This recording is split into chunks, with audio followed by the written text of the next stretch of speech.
Kamu sih pintar, cocok lah bikin konten. Nggak kayak aku, susah banget cari ide. Kamu bisa desain sih, pasti gampang lah bikin konten pakai ilustrasi gitu. Pantes aja sih bikin ilustrasinya mudah, kan kamu ada peralatan memadai. Nah aku cuma punya HP keluaran lama, layarnya kecil banget. Terkadang aku berpikir kenapa orang-orang dengan mudahnya menganggap apa yang orang lain kerjakan terlihat mudah, tapi yang dirasakan diri sendiri sangat sulit. Menganggap orang lain kehidupannya enak, tapi diri sendiri merasa yang paling susah. Merasa orang lain punya banyak modal buat menunjang kegiatannya, sedangkan diri sendiri serba terbatas, jadi pergerakannya juga ikut terbatas.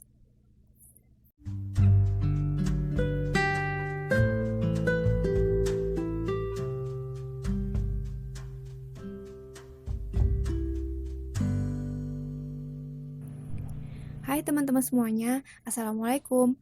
Selamat datang kembali di podcastnya Momen Paling Seru. Ketemu lagi sama aku, Aini. Semenjak aku bikin quotes dengan ilustrasi di Instagram, rasanya pernyataan semacam itu tadi jadi sering banget aku dapatkan. Banyak yang merasa kalau dia juga ingin bikin sesuatu, tapi peralatannya kurang, idenya nggak bagus, atau nggak punya kemampuan yang mumpuni buat bikin karya yang apik. Pada akhirnya memutuskan buat menunda, ragu-ragu, dan nggak segera mulai bikin karya. Buatku pribadi, yang namanya share karya nggak harus kok menunggu sempurna. Nggak harus bikin karya yang sangat memukau dulu baru di-share di media sosial. Nggak harus nunggu punya peralatan lengkap dan bagus kok buat mulai bikin karya. Nggak juga harus pintar dulu baru bikin karya. Nggak punya ide? Sebenarnya ide bisa didapat di mana aja. Ide tersebar di mana aja. Sebagian orang mendapat ide saat dia sedang mandi. Sebagian orang juga bisa dapat ide ketika baru memejamkan mata untuk tidur di malam hari.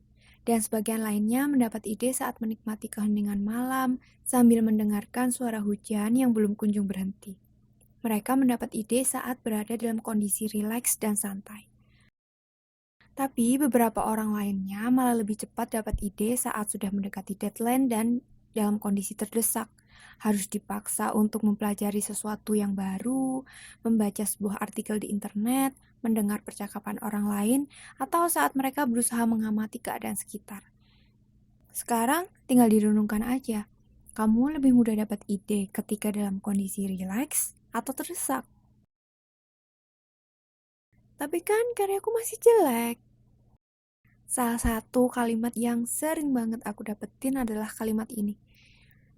Beberapa orang merasa insecure setelah lihat karya apik milik orang lain yang diupload di media sosial. Tapi, kamu tahu nggak? Karya apik itu udah melewati perjalanan selama berapa lama dan berapa jauh.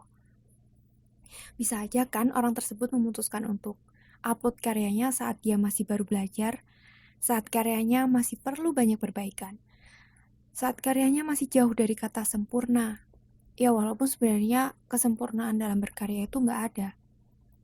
Pasti tetap ada kelirunya.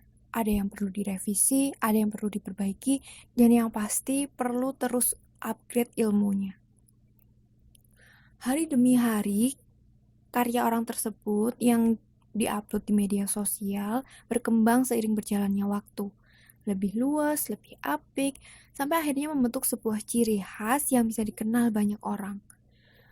Mungkin saat itu kamu baru menemukan karya orang tersebut, dan gak mengikuti proses perjalanan orang tersebut berkarya sebelumnya. Yang aku yakin prosesnya bukan cuma 1 hari, 2 hari, untuk bisa berkembang secara pesat.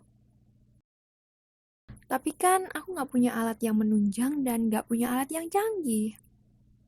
Kamu lagi-lagi beralasan aja.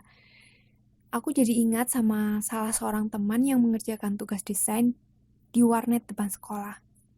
Dia nggak punya komputer ataupun laptop. Tapi tahu nggak, nilai karyanya lumayan tinggi daripada teman-teman lainnya. Saat dia butuh komputer untuk mengerjakan tugas, pasti dia larinya ke warnet depan sekolah atau kalau nggak ke perpustakaan. Karena di perpustakaan memang ada komputer yang disediakan sebagai fasilitas. Aku ingat kata-kata yang diucapkannya. Yang terpenting bukan punya atau nggak punya alatnya, canggih atau nggak canggih alatnya, tapi seberapa besar kemauan dalam hati untuk berusaha memanfaatkan alat yang ada.